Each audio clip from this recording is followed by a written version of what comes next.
우리가 믿음 생활을 하고 또 삶을 살아갈 때 죽음과 생존이 왔다 갔다 하는 그런 처절한 투쟁을 이제 해야 될 때가 있습니다. 이때는 뭐 삶을 정리하고 뭐 그럴 여지도 없고요. 본능적으로 살아남기 위해서 몸부림을 이제 치게 됩니다. 지금 다윗이 딱 그 처지입니다. 다윗은 지금 10항무지에 와 있는데 이제 이때부터 이제 본격적으로 사울이 이제 추격을 합니다. 대개는 이제 한두 번 추격하다가 안 되면 포기하고 이러면 될 텐데 다윗은 전혀 그런 마음이 없고 집요하게 다윗이 없어질 때까지 추격을 하겠다는 것이 분명합니다.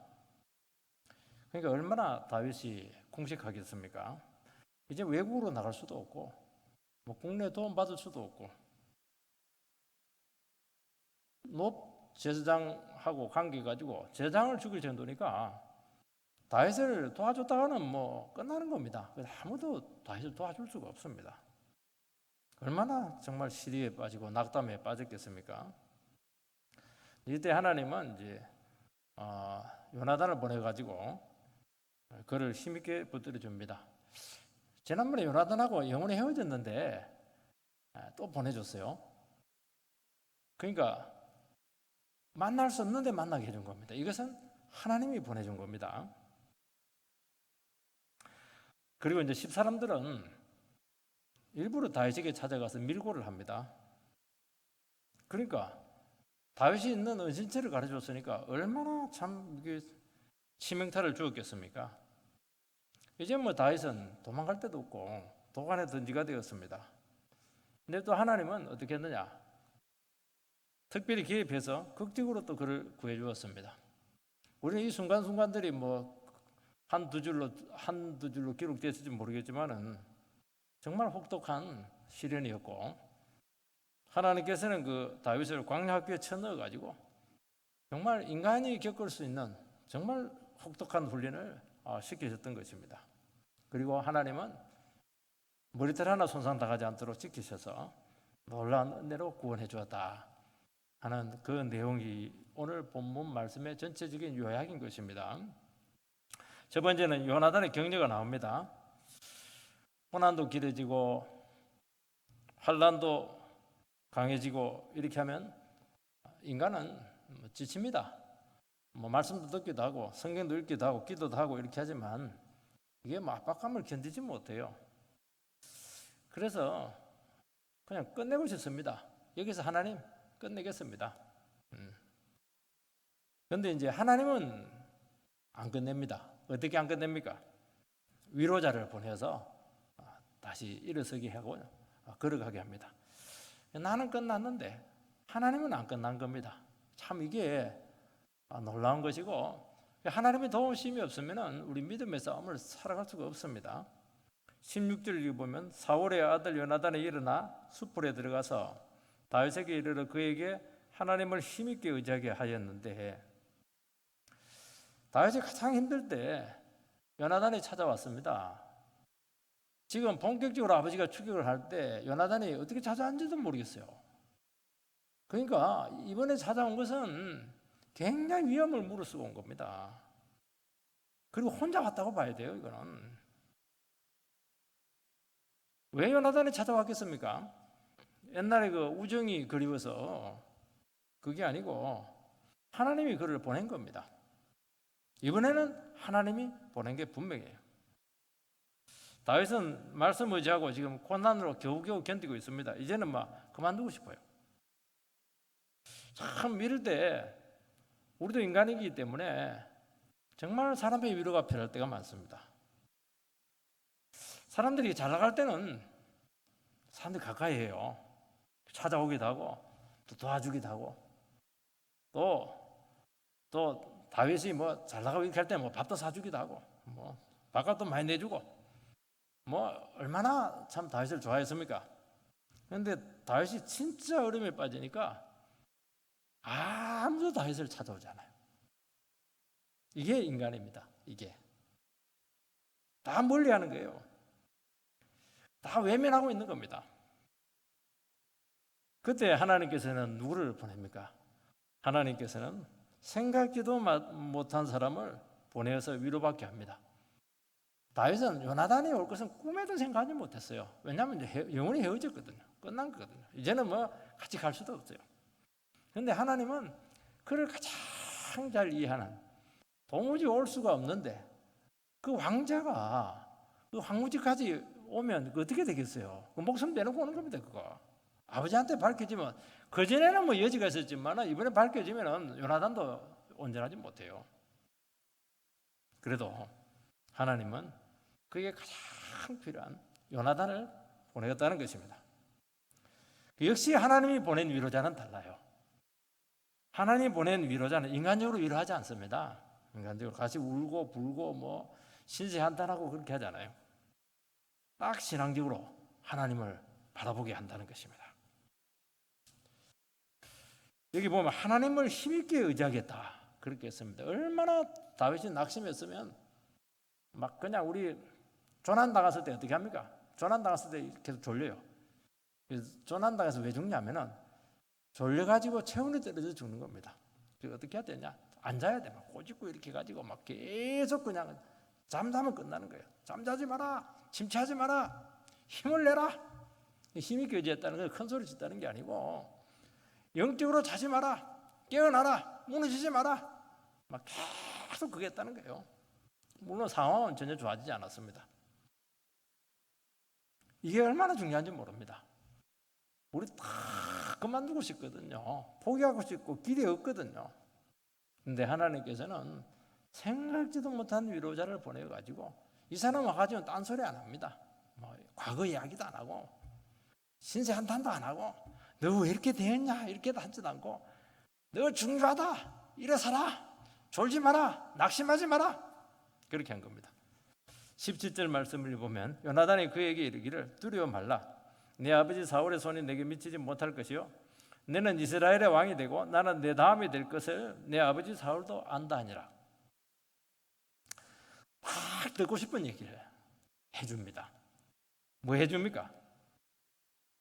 두려워하지 말라는 거예요. 지금 다윗은 막 겁나 죽습니다 지금.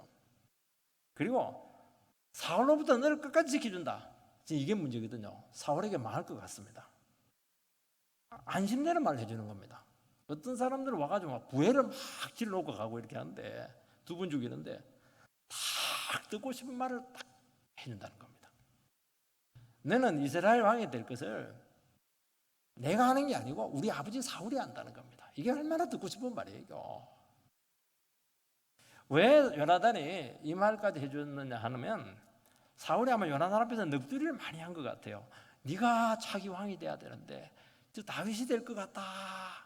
뭐 그런 말을 여러 번 했던 것으로 생각이 돼요.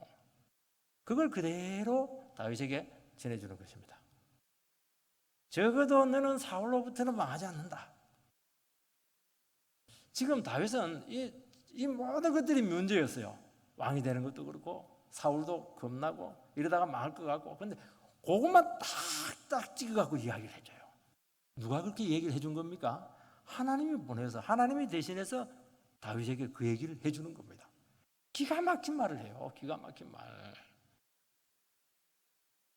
다윗은 이 얘기를 듣고 뭘 느끼겠습니까? 지금 자기는 이제 사울이 무서워가지고 오건을 펴지 못하는데 사울이 훨씬 영적으로 문제가 많다. 위험한 상태에 있다 하는 것을 정확하게 진단을 해주는 것이구나. 아, 내가 지금 착각하고 있었구나. 내가 영적으로 지금 이렇게 무너져 있을 때가 아니고 지금 정신을 차려야 되는구나. 하나님께서 지금 사울도 전부 다 제어하고 있구나. 그걸 이제 느끼는 것이죠.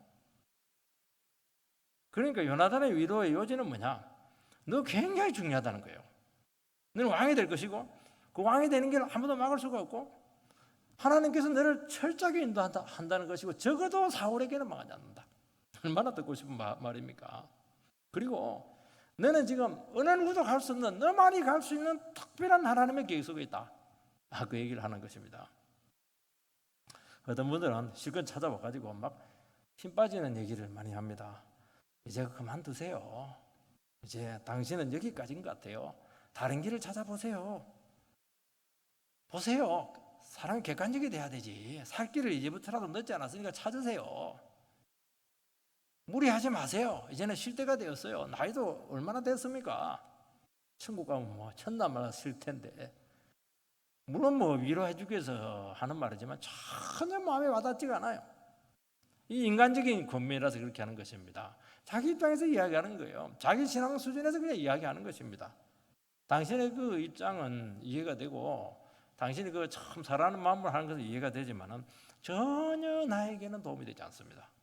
왜요? 다윗의 마음을 모르기 때문이죠. 그것은 하나님 앞에서 영혼을 힘있게 붙들어주는 것이 아닙니다. 힘있게 붙들어주는 사람은 그렇지 않아요. 너 정말 소중하다. 너가 아니면 이거 감당할 수 없다. 이스라엘의 미래는 너의 어깨에 달려있다. 너 여기서 포기하면 안 된다. 힘들어도 가라. 이것과 얼마나 차이가 있습니까? 여러분 이렇게까지 말할 정도 같으면요 정말 다윗을 위해서 요나단이 얼마나 기도했는가 하는 것을 알 수가 있는 것입니다. 정말 요나단은 다윗의 문제가 자기 문제였다는 것이 분명한 거예요. 그러지 않고서는 절대 이렇게 말해주지 않습니다. 사단은 항상 절망하게 합니다. 너는 이제 가치가 없어.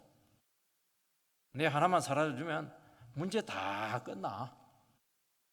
굳이 이곳까지 나타나가지고 왜 주위 사람들을 그렇게 힘들게 하냐. 너만 가만히 있으면 세상이 조용할 텐데 말이지. 왜 애매한 사람들 자꾸 고민하게 하고 어려움에 빠뜨리게 하냐. 부담된다. 이게 아니죠. 이건 마귀가 주는 말입니다. 성령은 그렇게 말씀하지 않습니다. 너 절대로 지금 외롭지? 아무도 도와주지 않지? 그렇지만 너는 혼자가 아니야. 보이지 않는 많은 사람들이 너와 마음을 같이 해. 기도하고 있어. 모든 사람들이 너를 예의주시하고 지금 일거수일투족을 지금 너를 지켜보고 있어. 연단이 끝나면 모두를 너는 기쁘게 해줄 그런 유일한 사람이야. 이게 뭐냐니까 성령님께서 우리에게 주시는 음성이라는 것입니다. 여러분 그래서 고난 중에 있을 때 어느 음성을 듣는가 하는 것은 대단히 중요합니다. 사단의 음성을 자꾸 들으면 안 돼요. 자기 내면에서 있는 소리를 자꾸 듣고 그렇게 하면 안 돼요. 성령의 음성을 자꾸 들어야 됩니다. 사단은 특징이 뭐냐? 그래야도 힘들어 죽겠는데 약점들, 옛날에 실패했던 것들 이런 것들을 다 골라가지고 그냥 집요하게 그냥 물고 늘어져서 무너지게 하는 것입니다. 근데 그게 굉장한 그 영향력을 발휘합니다. 왜냐니까 그게 틀린 말이 아니거든요. 현실하고 하나님의 말씀하고는 너무 이게 차이가 많은 것입니다. 누군가 말씀으로 붙들어줄 때 영혼이 새로워지고 감격이 살아나고 용기가 생기는 것입니다. 그래서 참 말씀 위대한 겁니다. 그래서 어렵고 힘들 때는 대책이 없어요. 무조건 말씀 있는 자리로 오는 수밖에 없습니다. 그러면 들려요. 하나님의 음성이 들립니다. 물론 상황은 바꿀 수도 없고 또 상황에 더 상당 기간 더 점점 어려워질 수 있습니다. 그러면 하나님의 음성이 들리기만 하면은 얼마든지 그 상황을 헤쳐나갈 수가 있고 그 상황을 믿음으로 바라볼 수 있는 그런 믿음이 생기는 겁니다. 믿음이 생기면 이길 수가 있거든요. 믿음이 생기면 믿음으로 그 모든 상황들을 제압을 할 수가 있는 것입니다. 18절 말씀을 보면요. 두 사람이 여호와 앞에서 언약하고 다윗하고 요나단하고는 지금 인간적인 우정을 나누고 있는 것이 아니고 하나님 앞에서 지금 언약을 지금 얘기하는 것입니다. 언약은 약속이죠. 하나님 말씀을 가지고 서로 격려하고 붙들어주고 힘을 내게 하고 이렇게 한다는 것입니다. 이런 하나님의 백성들은 어려움이 생기고 위기가 오면은 다른 걸로는 전혀 위로가 되잖아요. 100% 하나님 말씀 외에는 아무것도 위로가 되질 않아요. 하나님 너에게 무슨 약속했냐? 우리에게 주신 약속이 뭘까? 우리 그거 붙잡자. 우리 각자 하나님 앞에서 걸어가고 있지 않냐? 요나단 나는 내 나름대로 하나님 앞에서 지금 믿음으로 걸어가고 있고 다윗 너도 네 나름대로 하나님 앞에서 각자의 길을 걸어가고 있고 우리가 다 소중한 길을 가고 있다. 하나님 우리를 버리지 않았어. 내가 너의 길을 대신해 줄 수는 없지만 나는 너를 지지하고 있고 우리는 너무 소중한 같은 길을 가고 있다. 이게요, 모든 인간적인 입장들, 이기적인 자기 입장들, 이런 것들, 모든 것들을 다 극복하게 한다는 것입니다. 사람들은 위로해주고 이렇게 하면서도요, 전부 다 이해관계에서 생각할 때가 참 많고, 특히 요나단 같은 경우면 인간적으로 보면 라이벌이죠. 그리고 제일 시기심을 느낄 수가 있고, 또 요나단은 나이가 다윗보다 한 10살 이상 높습니다. 여기 보면 뭐 친구처럼 보이는데 그렇지가 않아요. 나이가 뭐 서너 살도 아닙니다. 10살 이상. 제 둘째 형님이 저보다 11살인데 막 우리 둘째 형님 보면 막 아버지 같아요. 어릴 때 무서워 죽는 줄 알았습니다. 이게 능한 불알이면 막 힘들었어요. 그런데 막 큰 요나단이 같이 친구처럼 이렇게 막 같이 믿음의 동기가 되었던 것이죠. 이 모든 인간적인 것들, 사회적인 관계들, 자기 입장들 이런 것들을 극복할 수 있는 것은 언약의 말씀밖에 없습니다. 그래서 진정한 위로자는 이해관계나 인간적인 내정이나 우정에서 오지 않습니다. 하나님이 주신 마음으로 격려하고 위로할 수 있어야 된다는 것이죠.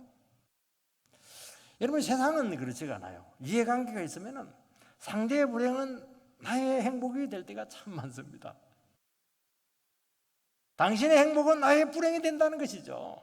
그래서 아유, 참 잘 됐으면 좋겠습니다. 그렇게 말은 하지만 속으로는 안 됐으면 좋겠는데, 네가 올라가면 나는 못 올라가는 거야. 이렇게 될 가능성이 참 많아요. 그런데 언약의 말씀을 가지고 딱 서로를 바라보게 되면 완전히 그것을 극복해냅니다. 하나님 앞에서 딱 보니까 상대의 불행은 나의 불행이고 나의 기도 제목입니다. 너의 행복은 나의 축복이라는 것이죠. 왜냐하면 각자 하나님 앞에서 너무나 소중한 자기 자신의 길을 걸어가고 있는 것이 보이는 것입니다. 그 하나하나가 얼마나 하나님 나를 부욕케 하고 귀하게 하냐. 너무너무 소중하다. 너의 삶도 소중하고 나의 삶도 소중하고 우리의 모든 삶이 다 소중하다. 우리 넘어지지 말고 가자. 이게 하나님 백성들의 교제고 위로하는 것을 말씀하고 있는 것입니다. 그래서 우리는 얼마든지 나와 아무리 이해관계가 있더라도 신앙 안에서 얼마든지 축복해 줄 수가 있고 격려해 줄 수가 있고 안위자가 될 수 있다는 것을 보여주고 있는 것입니다. 두 번째는 이 10사람들의 배신들이 나옵니다. 19절 20절을 보면 그때 10사람들이 기바에 이르러 사울에게 나와 이르되 다윗이 우리와 함께 광야 남편 하길라산 숯불 요새 숨지 아니하였나이까. 그러한즉 왕은 내려오시기를 원하시는 대로 내려오소서. 그를 왕의 손에 넘길 것이 우리의 의문이다 하니. 이 10사람들이 나오는데 이 사람들은 다윗과 같은 유다 지파입니다. 그런데 도움이 되기는 그냥 사울에게 밀고를 합니다. 어려운 자가 가까운 사람에게 참 인정받는 것이 어렵다고 성경에는 말하고 있습니다. 의인이 선지자가 고향에서는 높임을 받지 못한다. 요셉은 형들의 미움으로 노예로 팔리고 삼손은 동족에게 잡혀서 그것도 장로들에게 잡혀가지고 블레셋에게 그냥 넘겨집니다. 예수님도 같은 유대인들의 미움으로 십자가에 넘겨져 죽는 것을 알 수가 있습니다. 왜 그럴까? 예수님, 요셉, 삼손 얼마나 하나님 백성들을 사랑하고 하나님을 사랑하고 하나님 나라를 위해서 헌신했습니까?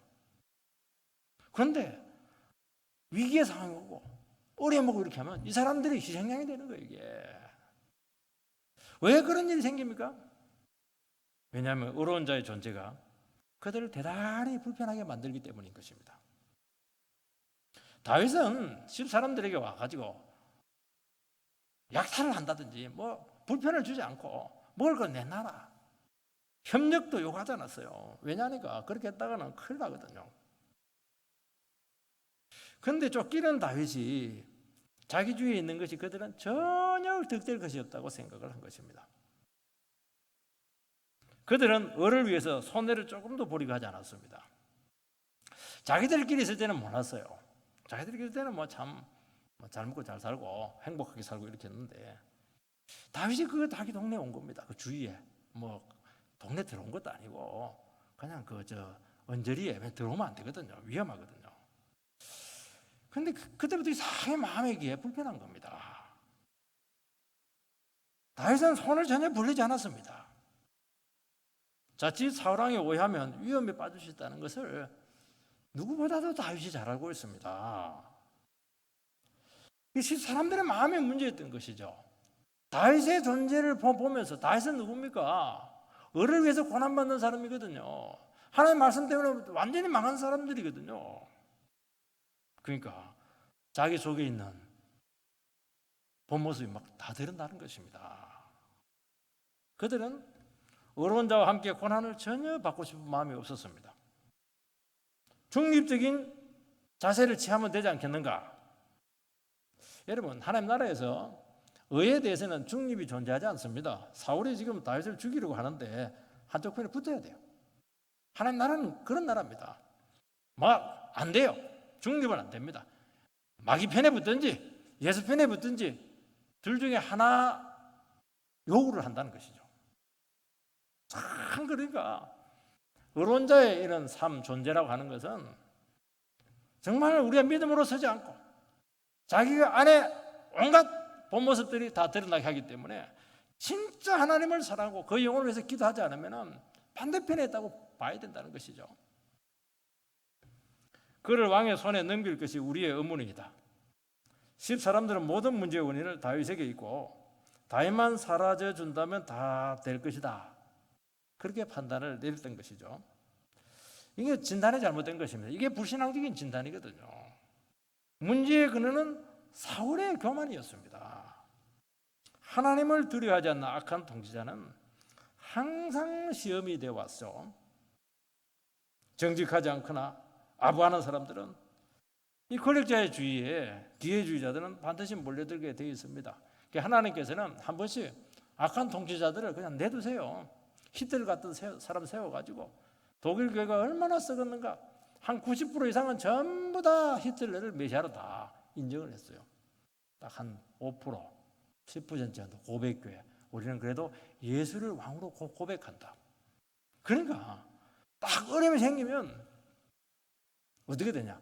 10대 9로 딱, 그러니까 1대 9, 10대 90으로 딱 나눠져요. 좋을 때는요, 다 예수 잘 믿어요. 근데 어려움이 딱 생기죠? 그러면 딱 나눠져요. 진짜 하나님 말씀 편에 속한 사람과 인간진 편에 속한 사람들과 몇 대 몇이냐? 딱 10대 9, 10대 90이죠. 1대 9. 여러분, 이게요, 영적인 세계라는 것을 기억을 해야 되지. 이건 모르면 여러분들이 큰 충격받습니다. 그전에는 말씀대로 살아야지. 을을 위해서 그냥 고난을 받아야지. 그거는 희생을 할 기회가 없으니까 그런 말 하는 겁니다. 진짜 희생해야 되고 진짜 목숨을 내놔야 되고 이렇게 할 때는요, 사람은요 속일 수가 없습니다. 반드시 자기 본 모습이 드러날 수밖에 없죠. 전부 다 그냥 사울 편에 붙어버렸던 것입니다.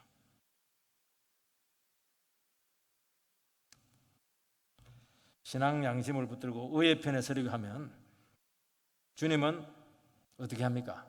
그때부터 이제 믿음이 진짜 믿음이 되고 악한 자들로부터 반드시 지켜주시고 피할 길을 주신다는 것이 성경의 약속인 것을 믿으시기 바랍니다. 우리가 약한 통치자하고 싸울 수는 없어요. 그런데 얼마든지 지혜롭게 처신할 수 있습니다. 신앙양심 팔 이유 없어요.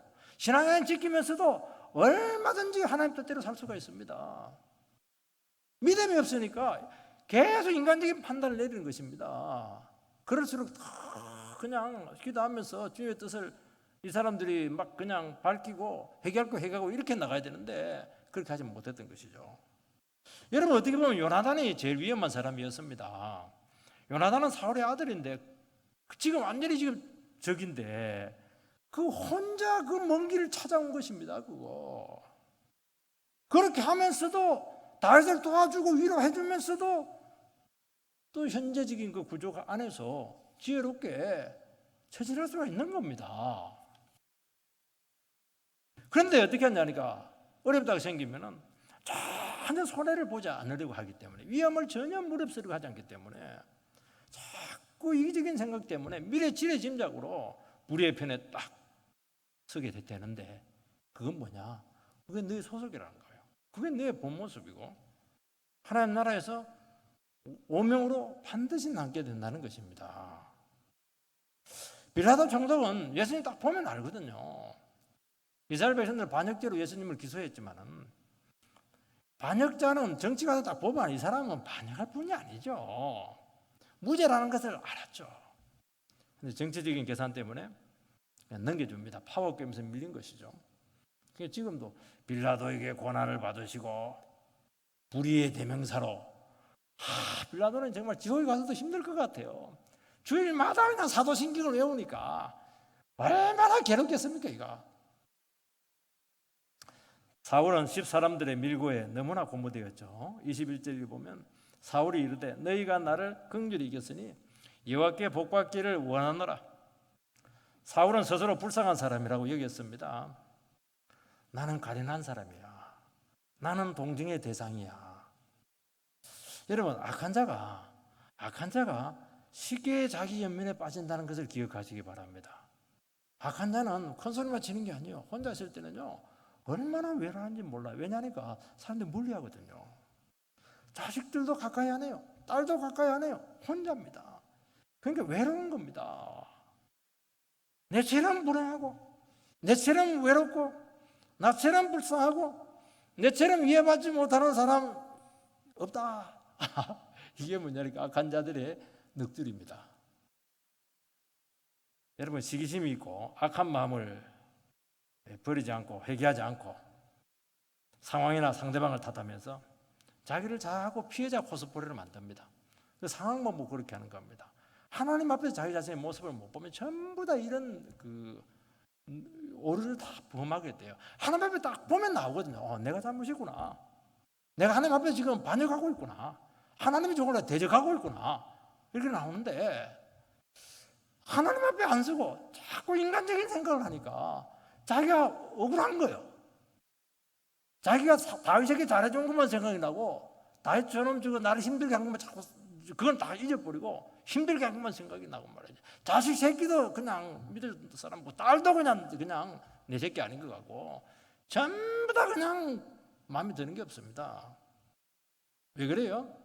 하나님 앞에서 자기 자신의 영적인 문제를 보지 못했기 때문에 이런 현상이 온다는 것이죠. 하나님은 반드시 우리의 중심을 보십니다.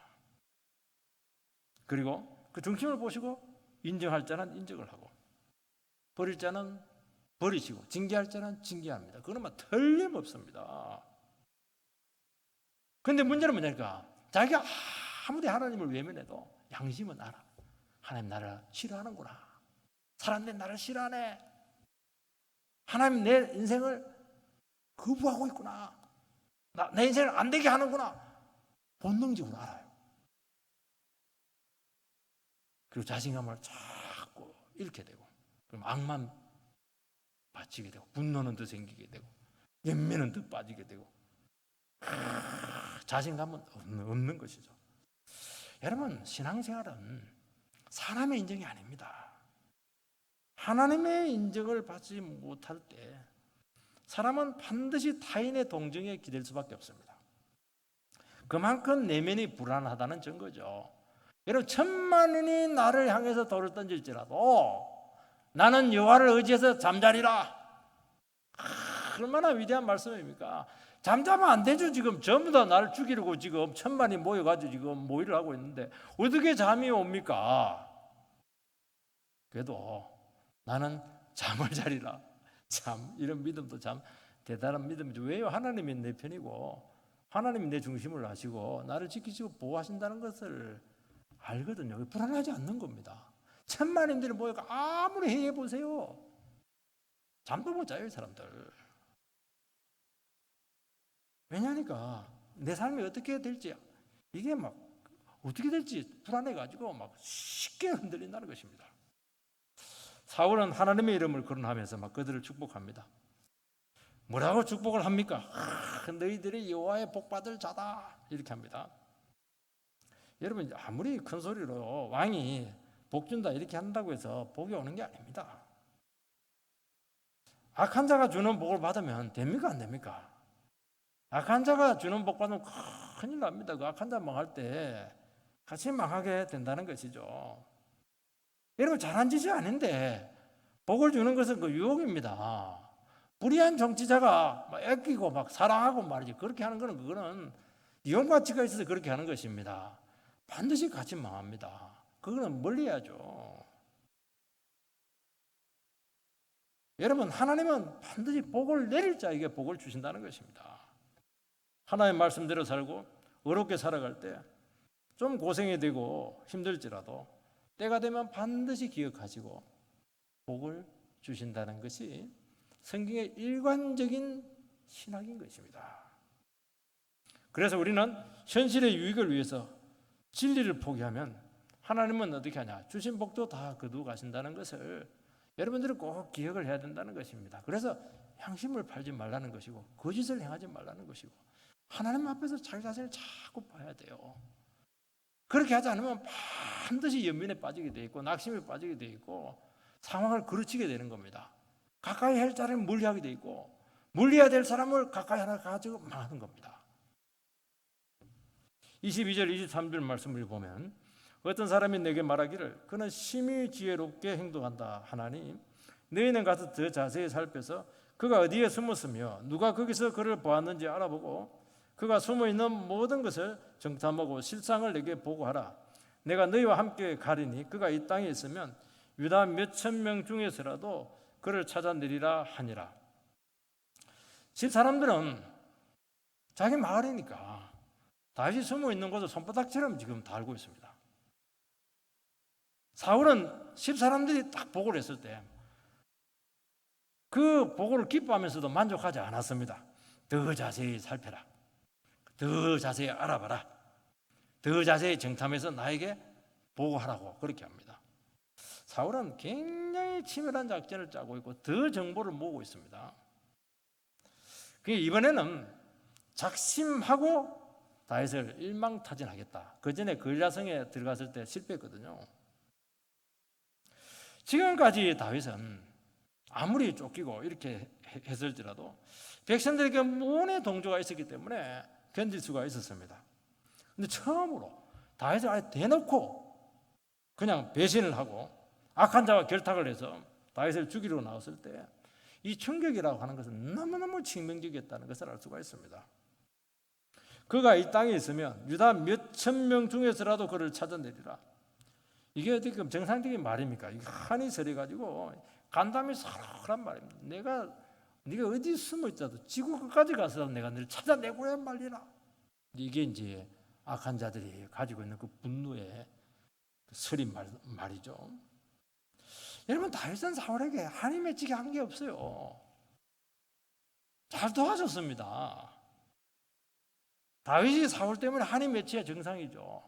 그러니까 사람이요, 하나님 앞에 서지 못하면은 이해할 수 없는 생각을 하게 되고 이해할 수 없는 분노를 일으키게 되고 이해할 수 없는 판단을 일으키게 되는 것입니다. 그러니까 하나님 말씀에 순종하지 않는 게 이게 망조 들린 것이죠. 이게 멸망으로 가는 척인 것입니다. 그래서 여러분들이 어렵고 힘들고 이렇게 할 때 다른 것도 없어요. 내 안에 거만한 거 없나? 내 하나님 말씀에 불순종하는 거 없나? 내가 그냥 높은 마음 품고 있는 거 없나? 이것만 점검을 해도 여러분 절대 이상한 행동하지 않아요. 내가 그렇게 한다고 해서 하나님이 그렇게 되게 합니까? 골라가지고 안 되게 합니다. 사울이 아무리 작전 짜고 정보 모집하고 안 됩니다. 왜냐하면 하나님이 안 되게 하는데요. 지금 사울은 뜻대로 안 되니까. 왜 뜻대로 안 됩니까? 하나님이 안 되게 하니까 안 되는 것이거든요. 그런데 그 화풀이를 애꿎은 약한 자 다윗에게 하고 있는 것입니다. 그리고 말이죠, 제장들에게 해뿌리고 말이죠. 여러분, 다윗을 죽이려고 하는 것은 하나님을 대적하는 것이고 하나님이 그의 삶을 지금 거부하고 있는 것입니다. 사울이 회개하지 않고 그만한 태도로 가면 결국 자기 멸망을 앞당기는 그 길밖에 없다는 것입니다. 왜냐하면 이 교만은 패망의 선봉이거든요. 교만한 자들의 특징이 뭐냐? 교만하면 한 가지 특징이 나타나요. 브레이크가 고장이 납니다. 이번에 저희 스타렉스가 사고가 나가지고 좋은 차를 제가 한번 며칠 탔는데 스타렉스하고 좋은 차하고 차이가 있더라고요. 브레이크가 팍팍 들어요. 야, 역시 좋은 차는 브레이크가 성능이 좋구나 하는 것을 알게 되었죠. 여러분, 의로운 자, 하나님 앞에 겸손한 자는 특징이 뭐냐? 브레이크가 팍팍 그냥 잘 들어요. 교만한 자는 이 브레이크가 고장이 나버렸어요. 그게 어떻게 합니까? 분노를 가지고 연민을 가지고 막 질주하다가 그냥 대행사고 일으키고 장렬하게 죽습니다. 여러분요, 하나님의 뜻이면 하는 것이고 하나님이 기뻐하지 않으면 안 하는 겁니다. 이게 하나님의 백성들의 제일 중요한 겁니다. 내가 아무리 하고 싶어도 하지 말이 그건 아니야. 그러면 안 하면 되는 거예요. 근데 그만 하면 이게 안 들리는 겁니다. 이 제동장치가 이게 말을 듣지를 않아요. 경고 사인을 아무리 줘도 멈추지를 못합니다. 하나님은 사울에게 얼마나 많은 기회를 주었습니까? 뭐라고 되니까 그가 심히 지혜롭게 행동한다. 그는 누굽니까? 다윗이죠. 이 번역은 잘못된 거예요. 원래 지혜롭다는 것은 부정적인 지혜로움입니다. 이것은 옛날 그 개혁 성경에는 뭐라고 되니까 다윗 고놈이 공교하게 행한다. 그러니까 교묘하다는 겁니다. 굉장히 간사하고 야비하다는 것이죠. 여러분, 다윗은 야비한 사람이 아니죠. 정직한 사람입니다. 그리고 바른 길로 이렇게 살아가는 그런 사람들인데 사울의 눈에 봤을 때는 굉장히 이 사람이 약삭빠른 거예요. 교묘합니다. 교묘해. 공교하다는 것이죠. 이런 다윗은 술수를 쓰는 사람이 아니고 인간적인 야금 깨를 쓰는 사람이 절대로 아닙니다. 하나님의 뜻이면 하고 하나님 뜻이면 아니면 안 하는 겁니다.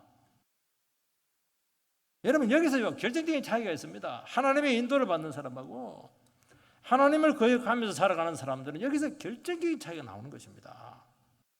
다윗은 위기가 딱 오면 브레이크가 딱 작동을 해요. 그리고 어떻게 합니까? 자기를 딱 숙이고 하나님을 더 의지를 하고 하나님께 딱 붙어버립니다. 그때마다 하나님께서는 기가 막힌 구원을 허락하십니다. 그래서 다윗의 시편을 보면 나를 기가 막힌 움덩이에서 건지시고 이런 표현들이 굉장히 많이 나와요. 완전히 도가니던 진데 하나님은 살려냅니다. 여러분, 다윗이 지금 있는 곳은 정글이 아닙니다. 숲이 우전 곳이 아니에요. 이번에 권사님이 성지순을 갔다 왔는데 황무지는 막 그냥 없대요. 아무것도 숨을 곳이 없대요. 쉽게 노출될 수 있는 그런 장소죠. 사울은 거의 다 잡았다고 생각했는데 기가 막히게 피해가는 겁니다. 그래서 사울 저놈 정말 깨가 많네. 사울 정말 약삭 빠르네. 깜짝깜짝 놀라는 겁니다. 이 애가 머리가 왜 이렇게 좋나. 여러분, 이게 사울의 깨가 아니고 하나님의 개입이었습니다. 사울은 다윗의 행동이 너무 얄밉죠. 왜냐하면 자기는 막 정보 수집하고 온갖 작전 다 쓰고 사람들 끌어모으고 이렇게 딱 했는데 다 데리고 막판에 가가지고 탁 미끄러지는 겁니다. 여러분, 하나님의 허락 없이는요 머리털 하나 손상시킬 수 없다는 것을 모릅니다. 여러분께서 하나님하고 숨바꼭질 하지 마시기 바랍니다. 그 많은 사람들은요 고생할 건 고생대로 다 하고 막판에 그냥 다 비껴갑니다. 하나님 의지하는 사람은 어떻게 합니까? 하나님이 다 인도하세요. 어떤 막다른 골목에 있더라도 길이 다 있습니다. 여러분, 하나님을 거역하면 자기 힘을 의지하는 사람은 온갖 지혜를 짜고 주도 면밀하게 계획을 세워도 결정적인 순간에 별 것 아닌 것으로 안 됩니다. 구분근성까지 올라왔어요. 한 발짝만 뛰면 돼요. 그까지가 한계입니다. 절대로 못 갑니다. 하나님은 지금 네 끼로 하나님을 거역하고 살아가는 그것으로 나를 이길 수 있다고 생각하냐? 네 지금 얼마나 미련한지 지금 깨닫고 있냐? 여러분, 하나님을 의지하고 정직하게 살아갈 때 온갖 위험을 피하게 하고 자연스러운 하나님의 섭리가 나타나고 피 한 방울 흘리지 않아요. 여러분, 하나님은요 너무 놀랍게 우리를 구원합니다. 너무 수가 많아요. 하나님은 여러분 그래서 뭐라고 되어 있습니까? 고린도전서에 보면은 인간의 지혜가 하나님의 미련함을 이기지 못한다고 분명히 말씀하고 있습니다. 여러분 하나님과 경쟁하지 마시고 하나님과 숨바꼭질하지 마시고 내 생각과 깨를 다 내려놓고 그렇게 주님께 붙어서 가시기 바랍니다. 그러면 절대로 상처받지 않아요. 부끄러움 당하지 않습니다. 반대로 하면 상처는 상처대로 다 받고 부끄러움 부끄러운 대로 다 받고 내 생각대로 안 되고 결국에는 망합니다. 사울은 자기 경험이 무엇을 의미하는지 영적으로 전혀 깨닫지 못해요. 하나님께서 사울을 그의 그림대로 안 되게 하신 이유는 그나마 기회를 준 것이고 그렇게 해서라도 깨닫도록 하기 위해서 그렇게 한 겁니다. 우리가 또 몇 번 해보고 이러면 안 되겠다 싶으면 뭐냐 요제를 낼 텐데 다 머리 쓸 대로 써봐라. 되는가 봐라. 왜 그렇게 하는 겁니까? 미워서 그렇게 하는 게 아니에요. 상황을 통해서라도 현실을 통해서라도 한번 하나님의 섭리를 느껴보라는 것입니다. 여러분 우리의 인생의 경험은 하나님 손 없이 이루어지는 거 없습니다. 우리의 그 경험은 많은 것을 교훈하고 깨달게요. 성경도 아무리 많이 해도 이건 그림 속에 있는 질 가능성이 많아요.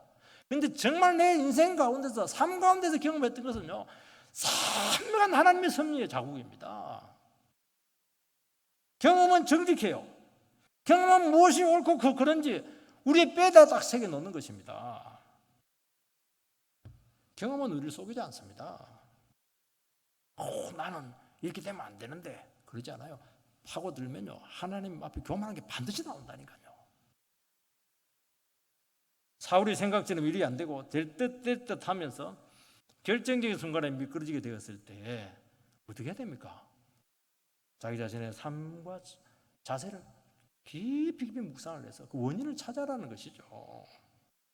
다윗에게 창을 딱 던졌어요. 창을 딱 던졌는데 안 맞았어요. 그러면 어떻게 해야 됩니까? 하나님이 저놈이 운 좋게 피했네. 반성을 안 해요. 그러니까 두 번 더 던집니다. 또 한 번 더 던져요. 세 번 던집니다. 그것도 안 되니까 요나단에게 또 던져요. 네 번을 창을 던졌는데 여러분요 사울은 정말 군인입니다. 가까이 앞에 방 안에 있는데 집을 던졌는데 왜 못 맞춰요? 그걸 하나님께서 못 맞추게 한 겁니다. 그런데 네 번까지 얼마나 집요한지 보라는 거예요 이게.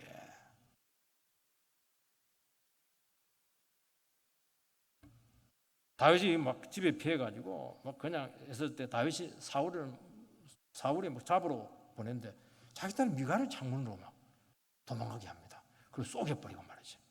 아이고 딸년들 믿을 거 하나도 없네. 그렇게 하고 말이지. 또 넘어가는 거예요. 그 사무엘에게 피했어요. 자기를 3번 보냈는데 이들 전부 다 은혜 받아가지고 그냥 해롱거리면서 또 오는 겁니다. 자기가 또 가요. 자기는 더 은혜 받아가지고 옷을 홀딱 벗고 그냥 거기서 그냥 엑스타시 상태에 빠지는 겁니다. 체포하지 못했습니다. 여러분 성령이 그렇게 강권적으로 역사를 해서 막았다고 하는 것은 하나님의 직접적인 개입이거든요. 그런데도 그냥 그때뿐이라. 다윗이 걸라성 사람들을 도와가지고 블레셋을 물리쳤을 때 완전히 도가내던 지가 되었어요. 이제 끝났다 생각했는데 다윗이 딱 알고 싹 도망갑니다. 야비한 다윗 이렇게 하면서 비난하고 만다는 것이죠. 이번에 10사람들이 밀고를 또 했어요. 작심하고 추격했는데 블레셋이 딱 친구하는 바람에 다 잡아놓고 못 칩니다. 하나님께서 사울에게 한두 번 기회를 준 것이 아닙니다. 하나님이 방해한다는 것을 충분히 느끼게 하고 내가 너의 삶을 충분히 싫어한다. 너 그렇게 살면 절대로 안 된다. 마음을 낮춰라. 그 말을 꺾어라. 그걸 다른 사람도 알아요. 다른 사람도. 왜 본인이 모릅니까? 본인 다 아는 거 이게. 여러분 하나님께서 우리 삶을 거부할 때요 충격입니다. 충격이. 여러분 엘리 제장이 그 두 아들 홈리와 베나서 그 징계를 못했을 때 어떻게 합니까? 선자가 와가지고 얘기했을 때 너 귀가 충격이 올 것이다 그렇게 한 겁니다. 충격이. 그 심판의 말을 듣게 됐을 때 너에게 충격이 온다는 겁니다. 예를 들어 충격을 듣고도 조치를 취하지 않아요. 다 죽는 겁니다. 여러분, 하나님이 우리 삶 가운데 개입할 때 악한 자들은 반드시 깨닫게 합니다. 내가 싫어한다. 너 그래 살면 안 된다. 모를 것 같아요? 다른 사람들도 아는데 본인이 몰라요. 하만 부인은 아는데 하만이 모르겠습니까? 아는 거죠. 너무 교만하니까 안 되는 겁니다. 사람 탓, 상황 탓, 끝까지 하나님을 외면한 것이죠. 이런 사람은 만사를 자기 생각대로 할 수 있다고 착각한 겁니다. 끝까지 자기가 통제하면 통제하려 할수록 통제의 불능 상태에 빠지게 되고 나중에는 아무것도 할 수 없는 처지까지 가고 점쟁이 찾아가고 심판台에서 끝나는 겁니다. 길이 없어요. 여러분, 하나님의 기회는 다치게 되면 바로 멸망이 다가옵니다. 믿음은 모든 상황 속에서 하나님을 인정하는 것입니다. 그런 믿음 가운데 서기를 축원드립니다. 24절 26절 말씀을 보면 그들이 일어나 사울보다 먼저 시브로 가니라. 다윗과 그의 사람들이 광야 남편 마온 항무지 아라바에 있더니 사울과 그의 사람들이 찾으러 온 것을 어떤 사람이 다윗에게 아뢰매 이에 다윗이 바위로 내려가 마온 항무지에 있더니 사울이 듣고 마온 항무지로 다윗을 따라가서는 사울이 산 이편으로 가매 다윗이 그의 사람들은 산 저편으로 가며 다윗이 사울을 두려워하여 급히 피하려 하였으니 이는 사울과 그의 사람들이 다윗과 그의 사람들을 애워싸고 잡으려 함이더라.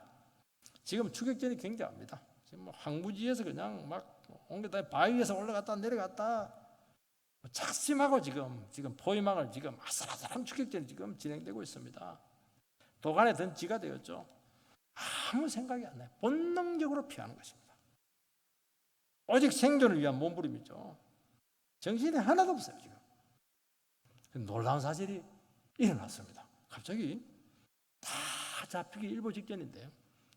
포위망이 풀어지면서 사울이 군사들을 이끌고 나가는 겁니다. 나중에 보니까 블레셋이 기부하는 수도지 않습니까? 블레셋이 대개는 그렇게 안 쳐들어와요. 병력을 이렇게 쳐들어오는데 사울이 3,000명을 가지고 갔다는 정보가 있고 바로 수도로 찾아온 겁니다. 수도로 찾아오니까 여유가 없는 거예요. 바로 철군을 할 수밖에 없죠. 그 누가 한 겁니까? 그거?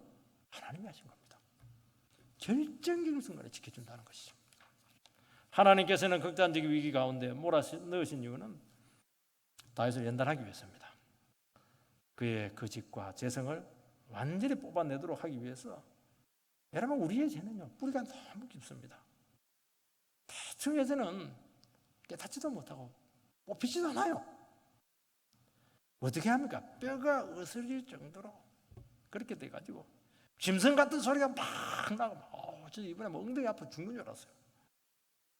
하나님은 그때까지 가만히 두고 구원하지 않습니다. 왜냐하면 우리의 재성은요 아이고 아파라 아이고 그래가 빠지는 게 아닙니다. 짐승 같은 막 소리가 막 맹수 같은 소리가 나죠. 소리가 나야 돼요. 그래야 빠져나갑니다. 하나님은 다윗을 황무지에 넣어서 사울의 무지막지한 추격을 받게 했습니다. 다윗은 사울의 추격을 통해서 무엇을 배웁니까?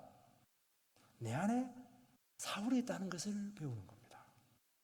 사울이 하는 행동을 가만히 보면 전부 다 내 안에 있는 거예요. 이게. 나도 얼마든지 사울이 될 수 있겠구나 하는 것을 깨닫는 것입니다. 사울을 통해서 잘못된 근위가 얼마나 많은 배단을 주고 있으며 인간의 시기심과 혈등감이 얼마나 파괴적인가 하는 것을 뼛속 깊이 새겨놓게 하신다는 것입니다.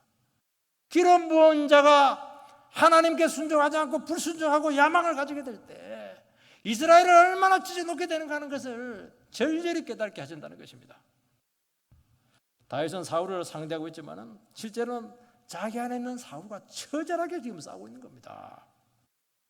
여러분, 눈에 보이는 사울은 하나님의 시종에 불과해요.